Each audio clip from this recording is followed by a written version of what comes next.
I felt this call. Mhm. And the call I felt, because by that time I had fully and completely come to terms with the teachings of the 12 steps and the teachings of New Thought, and come to a place where there was no dichotomy there. There was no separation there. Those two teachings could be merged quite nicely into a very powerful way of living.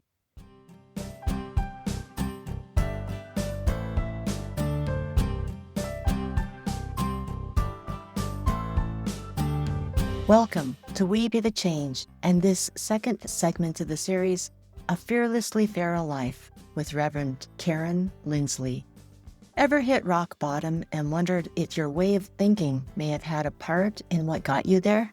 In this episode, New Thought, a powerful call into the heart of recovery, we are digging into how shaking up your beliefs can create the spark that lights the way out of the darkness of addiction.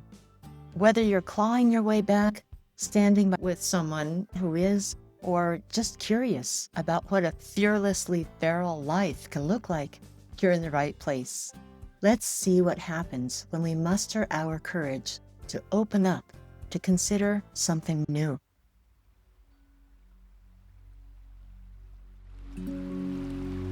You had asked me to talk a little bit about recovery.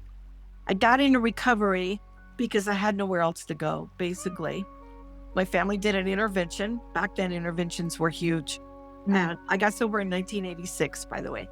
So they sent me off to a treatment center. Now, here's the first of many. I want to use the word miracle, but in New Thought, we don't believe in miracles. We believe this is the way it happens as a result of consciousness. Yeah. Well, it was somebody's consciousness. It wasn't mine, because my consciousness was pretty screwed up at the time. But I went into treatment and didn't know it until after I'd been there for a while. I went into treatment on Thanksgiving Day that year. Mm.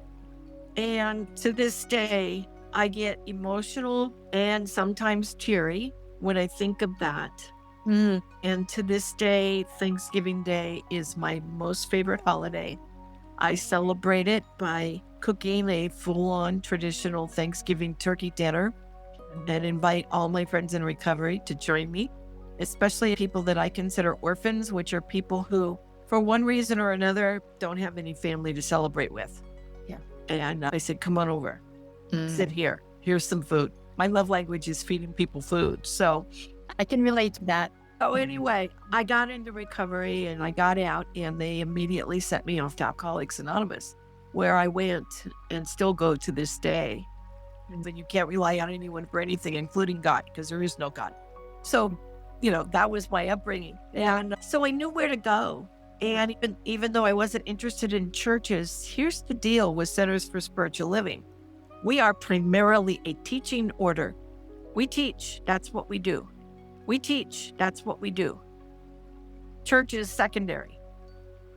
Well, and it's also a belonging place, or at least that's my experience of Centers for Spiritual Living, that if someone comes in and they lean a little this way or they lean a little that way theologically, it's fine. You lean any way you want. Yeah. Just come in and have a seat here next to me. But it's a very accepting, including, warm place where there's really no agenda for anybody. You're just completely welcomed, truly Yeah. welcomed.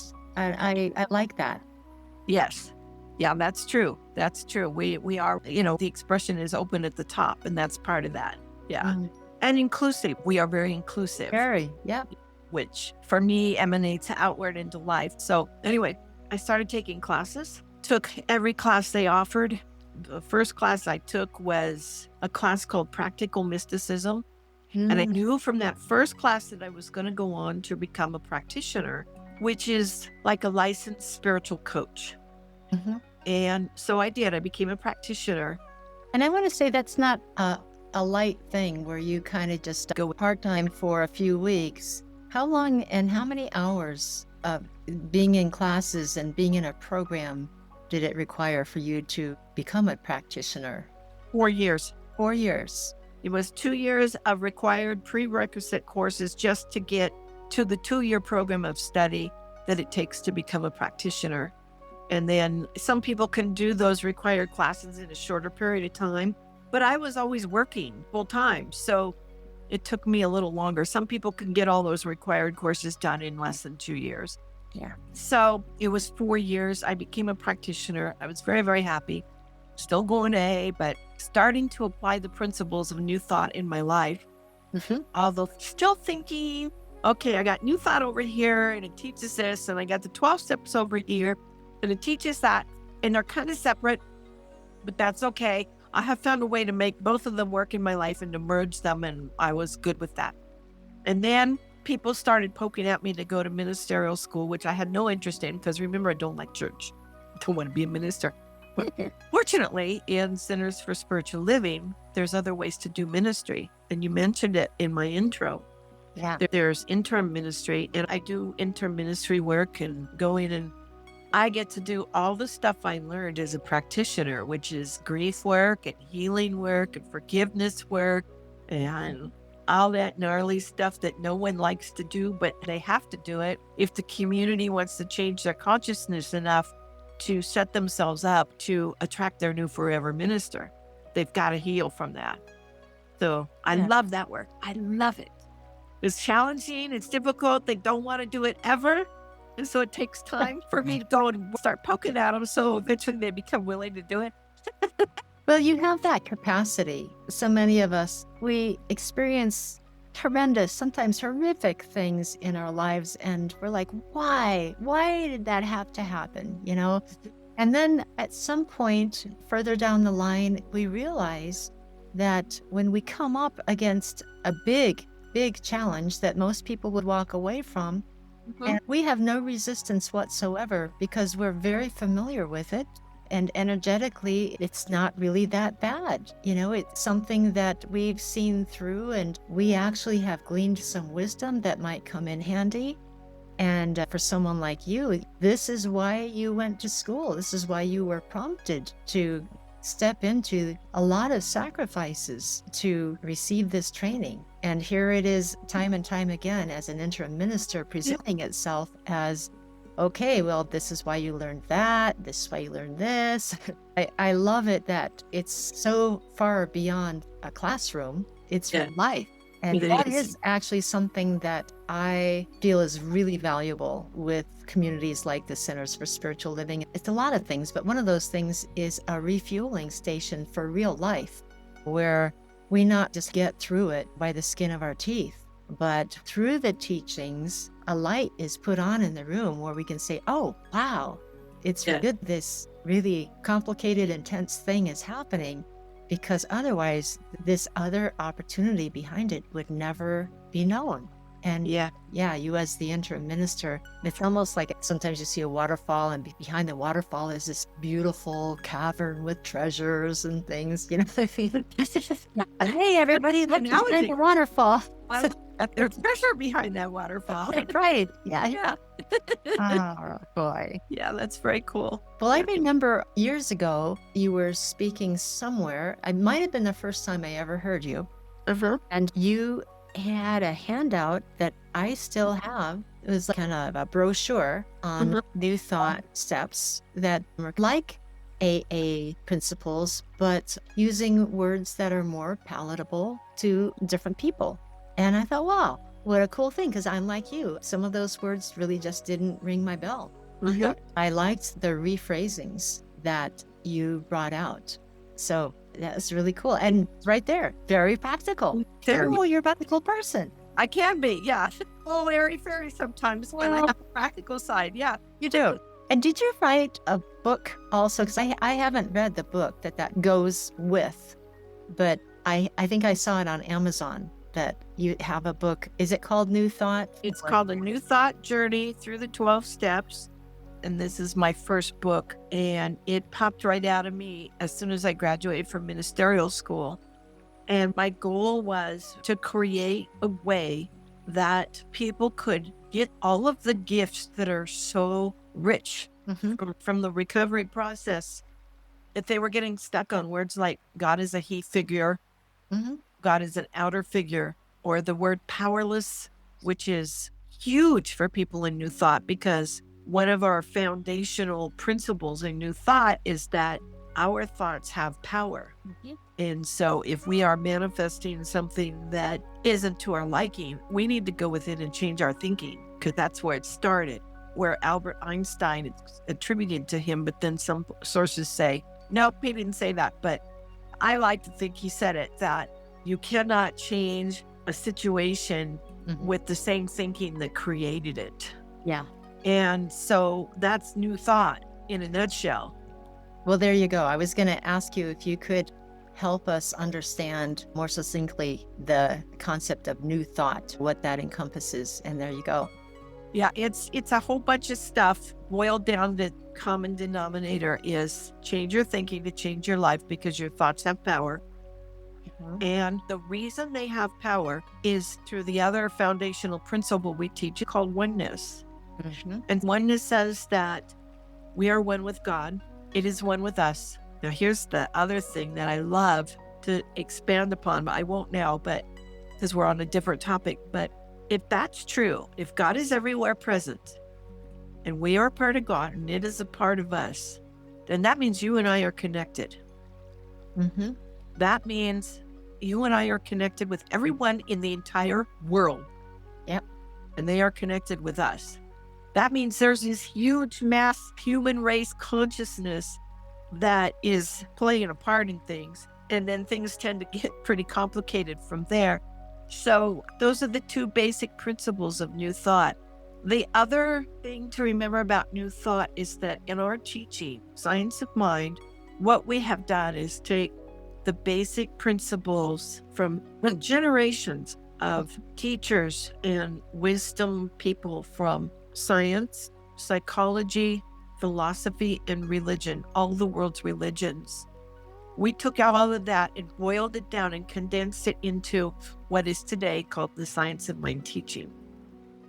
And my specialty is spiritual psychology. That's my specialty.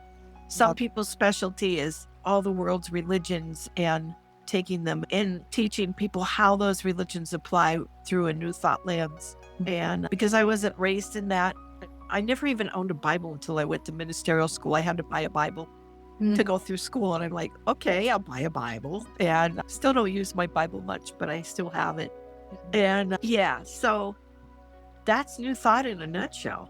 Well, and there's a richness there that we can kind of almost stand back and behold, that everybody's welcomed at the table. Indigenous wisdom here at the table. Eastern religions here at the table. I mean, not only just accepted, but warmly welcomed. And sometimes there is a topic at hand that we really need to be in with all fours. And different people and leaders and sacred scriptures from all over the world, they show up and they're right there. Because that wisdom is so needed right here. It's cataclysmic time that we're living in. It's timeless and it's present, and all connected, one and all in one. And here we are. And it's a very meaningful juncture, intersection that we're in right now. Yes, it is. Yeah, there's a lot of change afoot, a lot of stuff going on. And as you were sharing your story, there's a lot of temptation right now to hide in an addiction. There are all kinds of addictions. And I appreciate that you are willing to share so transparently your journey through the addiction. And now, coming through it, there is a wisdom that you embody. And you happen to be a New Thought minister, and that's wonderful. And you happen to do all kinds of wonderful things. You're writing books, and I know you have yet another book that's being birthed. And I can personally say that the way that you write is easy to take in. Sometimes there are books that are really worthy in their own way, but I have to read the page 2 or 3 times sometimes to kind of, where is the beginning and the end of the sentence kind of a thing.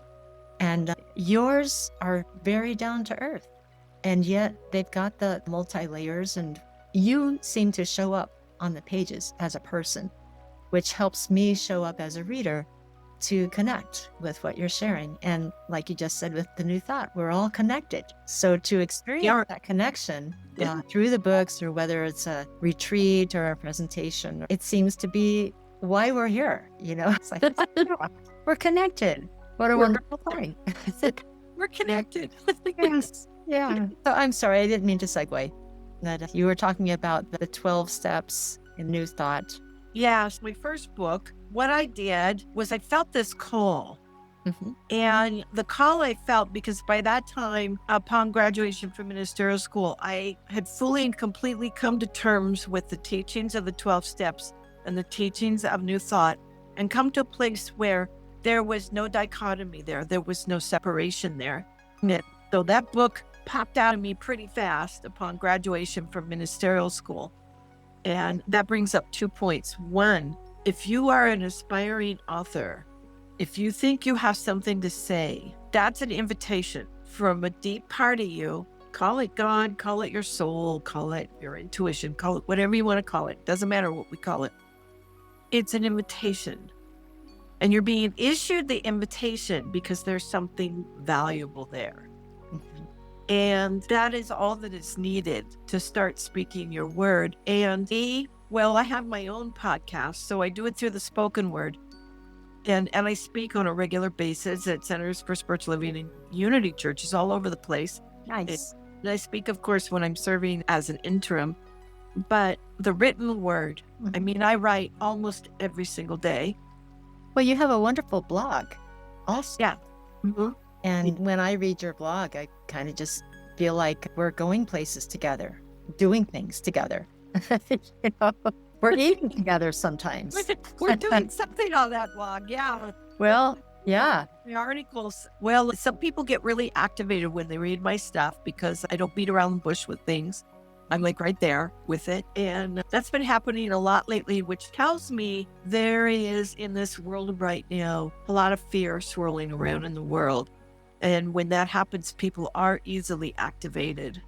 And what I mean by activated is they get upset, anxious, angry, sad, all those emotions. Well, you communicate very transparently. And in order to really be with someone who is communicating transparently, if you want to be in kind, you have to be transparent, which means you have to deal with your shit.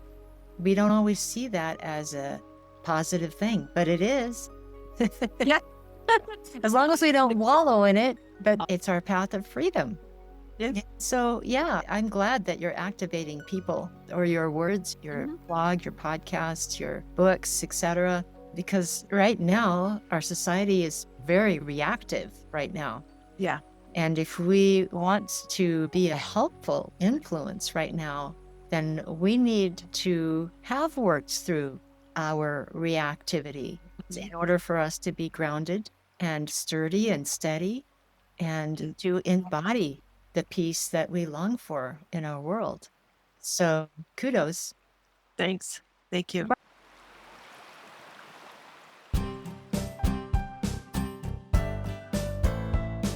What's the toughest truth that you've faced in your own recovery journey, or maybe the one that you're still wrestling with? Thanks for sticking with me in this Straight from the Heart podcast episode. I hope something here challenged you in a good way, or just reminded you that you're not alone in what appears to be a mess. If you've got something you'd like to share, drop me a line. If you want to reach out to Karen Linsley directly, find her at KarenLinsley.com. That's Linsley. I'm Colleen Akiko, and this is We Be the Change, where we remember that changing the world begins by changing ourselves. Find bonus content, supportive options, and your free e-guide, Out of Your Head into Your Light, at songrise.live, songrise.live. Thanks for tuning in, and until next time, thanks for keeping your heart open.